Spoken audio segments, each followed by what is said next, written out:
That reminds me, for the upcoming collab showcase, we had a rehearsal too, a while ago, and I was the first one to change into my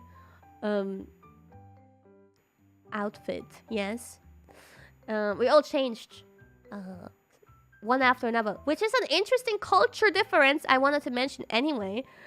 Because so far I've noticed every time I've been there with Japanese members, it's not even a big changing room. It's a pretty tiny changing room, but they all get in there together and change at the same time, and I always waited until they're all done. But they all get in together, they don't mind, they mingle in there. But Myth, so far, I wasn't the only one. On that day, it was interesting because I was I was the first one to say so I'm gonna change first or last if that's okay, or wherever, because I'm shy. And everybody was also yeah, me too. I would prefer to change alone and all that. Yeah, they all. It's such a big difference. Myth versus all the Japan members. Japan members are whatever. They go in there, they throw off their clothes, they put the others on.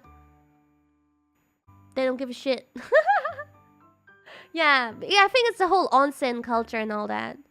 一つね、面白い違い気づいたのが、日本人のメンバーとスタジオ行くと、着替える時ってみんな結構ちっちゃい着替える部屋なのに、みんな一緒に入って気にせずに一緒に着替えるんだよね。